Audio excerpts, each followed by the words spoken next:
ولا تكونوا كالذين تفرقوا واختلفوا من بعد ما جاءهم البينات وأولئك لهم عذاب عظيم. Bismillahirrahmanirrahim.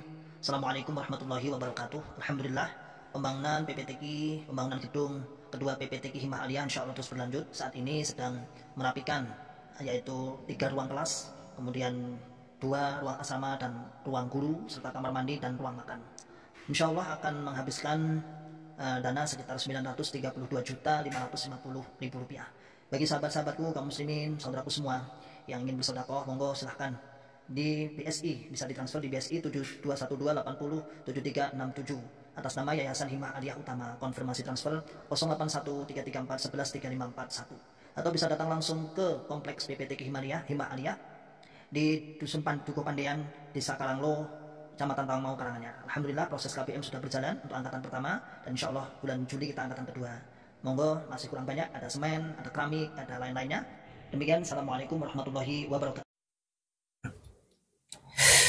Bismillahirrahmanirrahim. Assalamualaikum warahmatullahi wabarakatuh. Alhamdulillahirabbil alamin. Alhamdulillahi wa kafa wa sallallahu wa sallam ala rasulillahil mustafa.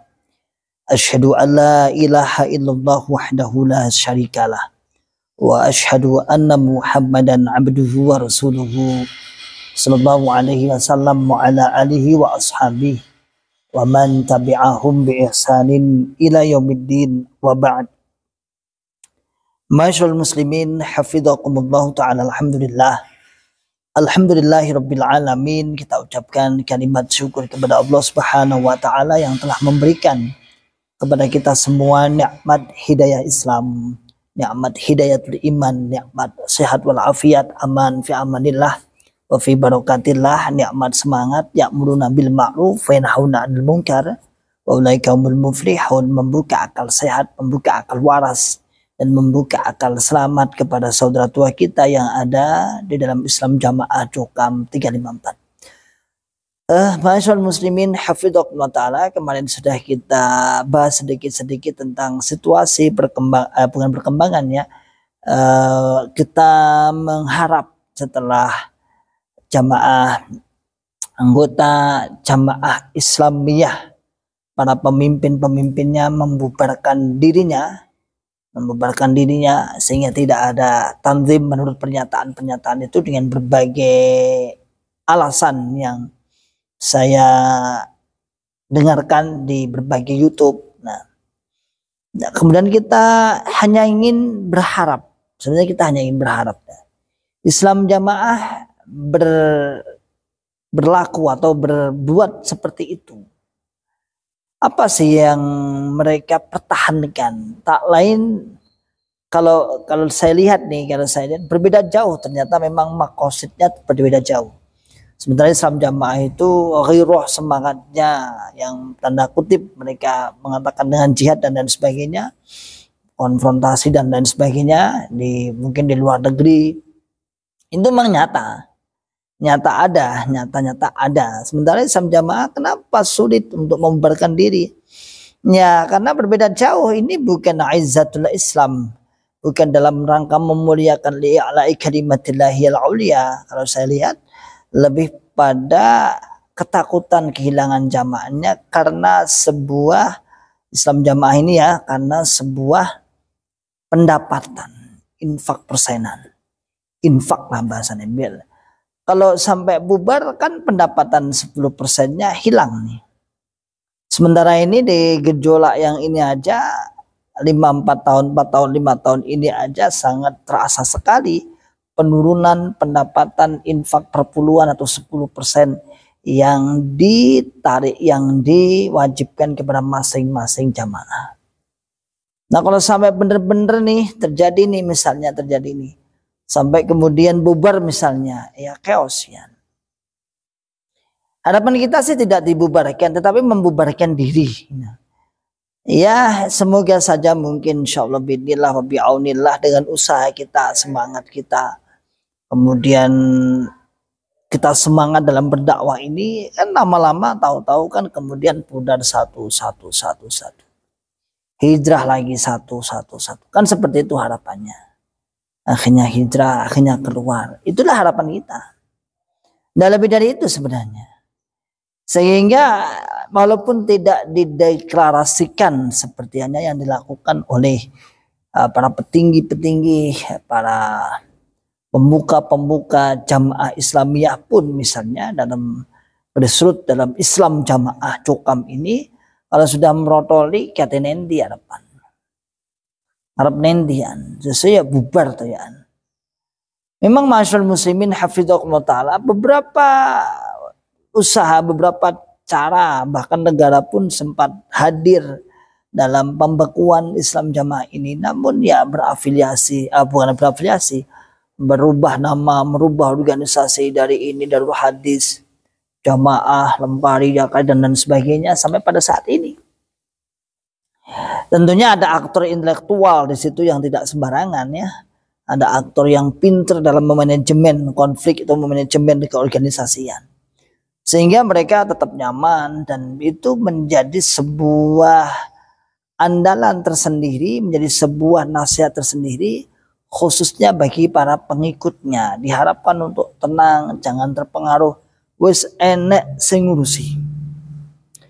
Padahal di dalam ketenangan jamaah itu di saat ini tidak bisa dipungkiri, mereka juga banyak pula yang kemudian tenang, air tenang menghanyutkan. Tenang tapi memperhatikan, tenang tapi semakin tenang semakin ragu dalam jamaah. Tenang tapi tidak mau membayar persenan, tenang tapi dia santai tidak taat oleh imamnya. Oh sekarang banyak kok.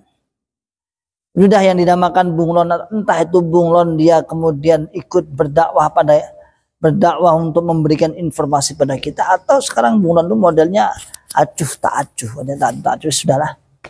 Aku pokoknya yang gini ayam gitu aja lah. Pokoknya saya nggak sesuai hati nurani saya nggak taat gitu aja, kira-kira seperti itu lah. Ya seperti itu. Jadi enggak hati secara hati nuraninya yang nggak ditaati tanya. Dia lebih bijak sendiri. Lah, masyaallah muslimin hafidzakumullah taala. Ini yang kita luruskan, yang kita ajak. Nah, beda jauh ternyata kalau secara makosid kita lihat dari para petinggi-petinggi jamaah Islamiyah misalnya. Kan banyak itu di wawancara itu kan banyak di Tribun News atau di Tempo itu kan ada juga. Saya dengarkan ada yang memimpin 6.000 pasukan. Ada yang di luar negeri sana. Nah, itu artinya mereka ada pergerakan khusus, Bang. Dan memang konfrontasinya ya melawan kafir, melawan Syiah, melawan ini dan itulah. Sementara selama jamaah tidak pernah. Justru dia memusuhi orang iman sendiri. Justru dia memusuhi, mengkafirkan orang yang Islam. Mau Islam malah dikafirkan. Ya. Alasan tidak tidak sesuai tidak golongannya, akhirnya dikafirkan. Kan aneh. Nah, selain mengkafirkan kaum muslimin yang lain, akhirnya direspon oleh kaum muslimin. Setelah direspon dengan berbagai mungkin cara, teriak-teriak dirintangi. Kan aneh lagi, ketika kita merespon, mereka mengatakan awak dia dirintangi. Lah kan dia sendiri yang buat ulah. Lah untuk membombong untuk gedenya jamaah, lalu dia katakan layati, tidak datang seseorang rajul yang membawa bimisli apa yang telah dibawa oleh Rasul illa udiyabih, kecuali dirintangi. Dan ini dari kekuatan doktrin sendiri dalam Islam jamaah. Oh, semakin kita dirintangi nih, semakin menunjukkan kebenarannya, katanya seperti itu. Berarti kalau rumusnya itu seperti itu pula, tanpa melihat al-asbab, tanpa melihat sebab, berarti maling dikejar oleh orang kampung, perampok penjabret dikejar oleh orang-orang itu, terus dia katakan, oh berarti saya dirintangi nih, ini menunjukkan kebenaran. Tak konyol banget dengan seperti itu. Dirintangi sebab apa dulu? Kalau mengajak, ada ajaan jelas mengajak kepada tauhid, seperti halnya Nabi Muhammad SAW, jelas dari alam kekafiran kepada alam mukmin, keimanan. Terus kemudian dirintangi. Sementara Islam jamaah ini, Islam jamaahnya Jokam maksud saya 354 itu, dia diamnya mengkafirkan orang lain, tidak pernah dakwah. Sebenarnya kita menanti juga dakwah asli yang diyakini oleh Islam jamaah itu ditampilkan, diflorkan di masyarakat, diajak, diserukan di masyarakat. Saya ingin seperti itu sebenarnya. Ajak mereka, ayo berbeat kepada imam kami. Tidak sah kalau tidak berbeat dengan imam kami. Kan lebih gentle sebetulnya. Kalau misalnya seperti itu dimusuhi lah, kira-kira masuk akal lah. Tapi ini kan enggak. Dakwahnya sirriyah, dalam bahasa mereka bitonah, sangat-sangat bitonah, sangat-sangat disimpan dakwahnya. Tidak sembarang orang mendengarkan, bahkan sangat hati-hati ketika berbicara bitonah, jangan sampai ada didengar orang lain. Jangan sampai menyampaikan bab amir, bab persenan, bab beat, jangan sampai, bahaya. Tapi ketika di dalam, kafir. Apa yang dicari coba? Berarti kalau sampai nggak mau membubarkan diri nih, memang ada tujuan tertentu memang. Dan memang kita tahu itu. Kita tahu itu, tahu akan hal itu. Jadi bukan li'ilali kalimatillahil ulya, memang oh ini sebuah ibadah. Oh ternyata dikritik oleh para mantan.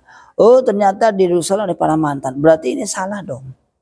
Oh setidaknya tidak menerima mantan setelah 100%, mungkin lah cari-cari yang lain, referensi yang lain. Oh ternyata salah. Sehingga gentle merubah. Kan gitu. Nah, jamaah Islamiyah aja gentle loh, dengan kalau saya sering dengar itu kan jihadnya dirubah misalnya. Dulu seperti ini, sekarang seperti ini, dan itu lumrah-lumrah aja karena situasional. Karena mungkin salah dalam memahami atau mungkin terplesetnya pemahaman dan sebagainya. Tapi itu lebih gentle daripada mempertahankan sesuatu yang ternyata jelas-jelas bahwa itu salah terus. Semakin ke sana akan semakin nampak kesalahan, semakin ke sana semakin nampak kesesatan, semakin ke sana semakin nampak bahwasanya golongan ini golongan yang sesat. Maka masyaallah muslimin hafizakumullah taala, kalau kita lihat nih awake dhewe ndengok niki ya, orang-orang Islam jamaah ini memang kentara banget, ketok banget bahwa ini adalah masalah finansial, masalah anggota jamaah. Dan kebetulan mereka diikat ada sebuah beat, bahasanya beat itu diikat dengan sebuah janji, ideologi, bahasanya ideologi.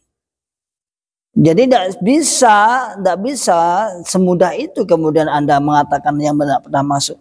Tinggal pindah aja kok, ngapain repot-repot itu, mantan ngapain keluar-keluar, tinggal pindah aja, tinggal keluar aja, ngapain keluar-keluar. Tidak semudah itu Ferguson. Enggak semudah itu, enggak semudah yang Anda bayangkan. Ya. Enggak semudah yang Anda bayangkan kemudian dari masjid sini pindah masjid situ, enggak semudah itu. Di Islam jamaah itu tidak semudah itu. Anda keluar dari Islam jamaah itu harus ada beberapa hal yang harus dihadapi, beberapa hal yang harus dilewati, beberapa hal yang harus Anda tempuh. Dari pertama harus melunturkan syubhat yang ada dalam hati. Itu pertama dulu. Yang kedua harus nanti misalnya harus kuat dari segala hal resiko. Kalau misalnya nggak kuat secara kekeluargaan, ya nanti akan digoyang kekeluargaan kita, pribadi kita, ma'isyah kita, akan digoyang agar tidak nyaman hubungan kita dengan orang-orang terdekat yang masih di dalam. Itu pasti, itu nggak bisa dipungkiri itu. Tapi besar kecilnya biasanya tergantung masing-masing. Ada yang sampai besar diboikot penuh, ada yang tidak. Tapi di zaman ini saya lihat insya Allah bismillah sudah mulai banyak agak terbuka, sudah mulai ya urusannya dewi-dewi. Walaupun di atas sana tergencar, tidak boleh berhubungan, tapi kenyataannya di bawah ya sebagian masih fine-fine saja. Nah, gitu. Jadi tujuannya jelas ini. Kenapa tidak mau membubarkan? Terbongkarlah tidak mau membubarkan karena ini ada uangnya, ini ada 10%-nya ini. Jadi model perjuangannya bukan ghazwah, bukan apa tuh harp peperangan, bukan kemudian ada misi-misi tertentu untuk misalnya ini seperti Islam jamaah Islamiyah misalnya, kan jelas itu. Ada jelas lah di Filipina, di Afghan, di Suriah dan lain sebagainya, kan jelas. Sementara Islam jamaah enggak. Apa? Yang diperangi apa? Yang diperangi apa? Yang diperangi adalah kekolotan orang-orang yang tidak taat pada Amir agar taat pada mereka. Ya jelas akhirnya tidak mau membubarkan, akhirnya terbongkar. Inilah alasan mereka enggak. Mengapa mereka enggak mau membongkar? Padahal kalau membubarkan diri, dia lebih elegan, lebih enggak seperti jamaah Islamiyah. Nah, kalau kita katakan kan resikonya kan lebih minim. Kenapa? Karena memang dia hanya merubah ideologi yang belum ada reaksi sebenarnya di Islam jamaah itu, belum ada, baru keluar saja. Lalu terjadi peperangan kan belum pernah, membuat onar kan belum pernah. Sebenarnya lebih gampang ini, sebenarnya secara logika lebih gampang, lebih mudah diarahkan. Tidak usah melibatkan negara pun, mantan terjun, para asatid terjun untuk meluruskan akidahnya. Insya Allah biidznillah mereka akan kembali kepada jalan yang benar. Tidak perlu, karena tidak ada sampai menyimpan senjata. Kita belum sampai ke arah situ ya. Mereka ini enggak sampai ke arah situ. Tetapi dalam hal ini, dalam meyakini bahwa selain golongannya adalah kafir, memang itu yang kita dakwai, itu yang kita ingatkan. Meyakini bahwa jalan tunggal masuk surga sama dan neraka, ya. Meyakini orang yang sudah keluar dari keyakinannya, keluar dari golongannya kafir atau murtad, ya. Kemudian berefek, kemudian pemboikotan, terus kemudian enggak boleh menyapa dan sebagainya, ya, itu seperti itu, ada. Tapi sampai kemudian konfrontasi belum ada. Sehingga kalau bisa kita kasih saran, seumpama membubarkan diri pun lebih enak. Lebih enak, ya, asik banget ya. Tidak ada perhatian khusus lah. Bisa tabayun lah, dengan tabayun kepada para mantan. Sebenarnya letak kesalahan kami dulu itu apa sih? Mantan akan menjawab kesalahan jenengan di sini. Bukan jenengan saja, saya pun akan merendahkan sayap saya, diri saya. Kesalahan kita dulu ini. Kita bahasanya kita, bukan jenengan saja. Tapi kita. Kenapa kita? Karena kita juga pernah meyakini, kita juga pernah memperjuangkan, kita juga pernah mensyiarkan. Tapi nyata-nyata sampai saat ini belum ada etiket untuk membubarkan diri. Jangan membubarkan diri, semua dibuat kamuflase. Tampak luarnya seperti bitona, seperti baik, seperti budi luhur, tapi di dalamnya sama aja. Bahkan punya jargon, keyakinan itu, kepahaman itu akan tetap yakini sampai ila yaumil qiyamah. Na'udzubillah min syarri dzalik. Keyakinan mengkafirkan seseorang, keyakinan hizbiyah, keyakinan takfiri, keyakinan taklid akan dipertahankan, ora bakal diganti sampai ila yaumil qiyamah. Berarti kan sangat kental sekali kalau sampai ila yaumil qiyamah loh sampean. Berarti sangat kuat banget berarti itu. Maka masyaallah muslimin hafizakumullah taala, ayo saudaraku semua, ayo buka akal sehat. Ini perlu dicurigai, kenapa tidak bubar? Kenapa tidak membubarkan diri? Yaitu maksudnya, ini alasannya terpenting adalah karena mereka mempertahankan pundi-pundi, mempertahankan uang-uang. Padahal logika jamaah sendiri sebenarnya ngapain juga dibawa ke pusat.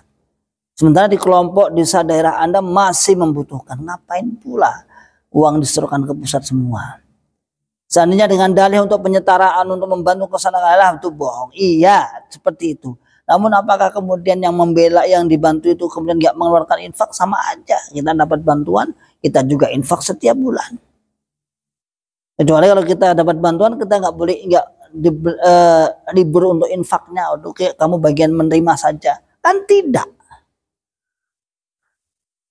Sementara untuk bantuan tapi tetap kon infak, kan gitu. Tapi dalam jamaah Anda mikir sampai sedalam itu, hanya mikirkin itu untuk bangun pondok kono-kono, bangun masjid kono-kono. Iya, saya tahu memang seperti itu sirkulasinya. Tapi apa kemudian masjid yang dibantu tidak mengeluarkan infak? Dia mengeluarkan infak. Inilah cara-cara permainan cantik yang tidak diketahui, yang daqiqah, yang daqiq, yang sangat halus, yang tidak terasa orang-orang itu tidak sempat menanyakan. Yang disyiarkan adalah ini untuk bantu ini, untuk ngupani cah pondok. Alah, pondok itu juga sudah ada dana sendiri namanya dana kiriman, sudah ada pos sendiri selain 10%. Selain 10% itu ada pos sendiri, yaitu namanya dana kiriman. Bahkan dana kiriman ini entah mengirimkan atau tidak, bayar tetap. Tidak efek, entah kamu mengirimkan atau tidak, tetap bayar. Berarti kan ini apa unsurnya? Kalau enggak semata-mata ingin masalah keuangan. Sehingga mereka tidak berani memberikan diri seperti sebagaimana jamaah Islamiyah yang membubarkan diri oleh para pemimpin-pemimpinnya. Nah, sementara kita semua kita ini berdakwah pada mereka, pada Islam jamaah ini, karena memang mereka kayaknya sulit, bahkan ada yang mengatakan nggak bakal iso membubarkan diri. Itu dari kalangan Islam jamaah, nggak bakal awak dia, karena sangat yakin atas hal itu. Oke, saudaraku semua, kalau demikian dari saya sedikit apa yang telah saya sampaikan, semoga bermanfaat. Nah, selamat makan sehat, selamat makan waras, dan selamat makan selamat. Wa akhiru da'wana alhamdulillahirabbil alamin. Assalamualaikum warahmatullahi wabarakatuh.